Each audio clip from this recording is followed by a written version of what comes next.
Hey guys, what's up? Welcome back to the KotLC Fanbase channel. My name is Joey, and today I'm going over the top 10 most underrated KotLC characters. We're going to be seeing who deserves more respect in the KotLC book series, who is like underrepresented in the fandom. I feel like these characters on this list need more love in the fandom. There might be some surprising choices down the line, so before we get into this video, comment down below who do you think is the most underrated character. And right before we get into it, make sure you leave a like and subscribe. We're so close to 16,000, so make sure you guys help us out. And without further ado, let's get straight into number 10. Coming in at number 10, I have Marella. So I put her at number 10. I didn't want to put her that low, but I feel like a lot of people do like Marella, so she's not like that underrated, but I still wanted to put her on this list because I really like Marella as a character. She seems like disinterested in everything, but also at the same time involved with everything. Like she knows everything. She knows all the gossip. And I always liked her even when we first met her. She just seemed like a good person, like a good character, like very reliable and stuff.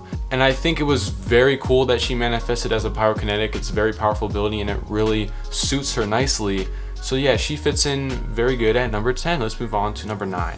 Coming in at number 9, I have Biana. I really like Biana. She's one of my favorite characters, and this list is not a list of my favorite characters. But Biana, I feel like a lot of people overlook her. There's a lot of main characters. Sophie and Keith obviously get most of the spotlight. Obviously Fitz does too. But Biana has just been like a rock, you know, never moving, never folding, never bending throughout the whole start of the series. It seems like she hasn't changed at all. And some people can say that's a bad thing because she's not a dynamic character, but she has obviously changed. You know, she has her scars and stuff. She's battle worn. She's matured obviously. But besides that, she's just been a steady, really good character, and I really like how Shannon did that. And it's one of the few characters who I can actually say pretty much stay the same. Everyone else has changed actually, and that's what I like about her so much. And that makes people forget about her because she's never involved in anything crazy. She's never involved in any crazy drama, you know. And that's why I really like her. And let's move on to number 8. Speaking of the Vackers, number 8, I have Della. Della gets overlooked a lot. Alden steals the show between the Vacker parents, as I would say. But Della as well has been very reliable, very helpful. She tagged along. She's a member of the Black Swan, as we saw in Never Seen. I really like that scene where and she tried to sneak in, and then Mr. Vorpal caught her. I kind of forgot how he caught her, but he did. But yeah, I just like Della, and people seem to not talk about her that much, so that constitutes me saying that she is underrated. Let's move on to number 7, Bronte. So I really like Bronte. I like his character. He went through a very big change as opposed to Biana. He went through a very big arc where he went from not liking Sophie at all to being one of, if not her biggest supporter, along with Orlai, I would say. And Bronte, I really love the scene where he's riding on the alicorns. He's talking with Amy. I thought that was really nice. And you can 100% see how he changed. His whole person, his whole character has changed. As long as being Sophie's inflicting mentor, we got to see a lot of his personal side. Well, not a lot of, but we got to see a little bit more of his personal side. And all in all, he's really supportive. He's old. He's an ancient. I like that about him. He's very knowledgeable. And yeah, I really like Bronte. He's number 7. Let's move on to number 6. Coming in at number 6, I have Grady. So for Grady, the reason I put him on this list and not Adeline is because I feel like Grady has a little bit more of a presence in the series, in the books, than Adeline does. And the thing I like about Grady is when Keith left, he didn't tell anyone that he knew that Keith left. I don't know, that just really, I like that. And he gave him an imparter too, and he said, he gave him like a lot of words of encouragement, and I really feel like he's warming up to Keith. Well, he has, like no present tense, he has warmed up to Keith, and that's really cool. He's come a long way since book 1, let's say that. And I hope that we see in Stellarlune, like after everything dies down, we see Keith interacting with Grady after knowing what happened. Moving on to the midpoint, number 5, I have Lady Gisela. So I really like Lady Gisela as a character. If you've watched my videos on characters, you'll know that I really like Lady Gisela. And I wanted to put her on this list because she is the best villain in the series. Actually, wait, hold that you'll see later, but she is a great villain. Really great. She's always one step ahead of him, and I know that's a bad thing for our main characters, but it's a good thing for her character. I don't know why I like Lady Gisela so much. I just like her, and I put her on this list because people don't like her. And yeah, moving on to number 4, I have Sandor. People look over Sandor so much, but you have to think of the fact of how many times he has saved Sophie. Or not just like saved Sophie, because it actually hasn't happened that much, but he has been protecting Sophie ever since book 2. He is that guy. He just is that guy. He taught Sophie how to throw a throwing knife. He taught her to protect herself. I don't know why anyone would hate Sandor. I can understand why you would hate Lady Gisela. I understand why you might hate like Bronte or someone. Sandor, there's no real reason. And you'll see that with another character. There's just nobody that dislikes him. And while that does mean he is properly rated, people just don't talk about how good he is. Even though nobody hates him, they still don't praise him at the same time. So that's why I say he is underrated.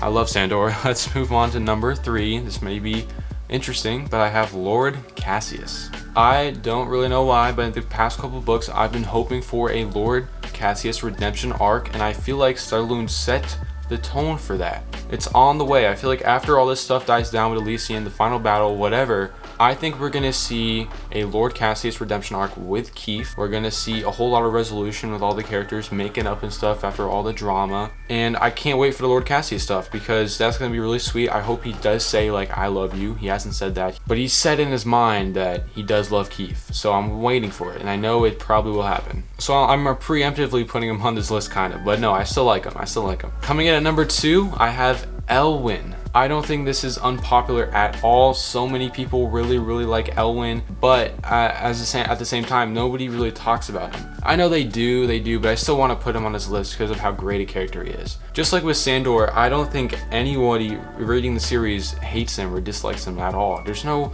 reason to, as I said before. I can't think of one good reason why you would dislike Elwyn. There's no point. Countless times he has saved Sophie from the brink of death. It's actually not countless, so I've counted it before. It's probably at this point like 30 times, which that's a lot. Let's put it this way. Without Elwyn, the book doesn't continue past book 1 because Sophie wouldn't be no longer with us. So no Elwyn, no series, no Sokeef, no any other characters. So we gotta appreciate him for that. And he is a good doctor, truthfully.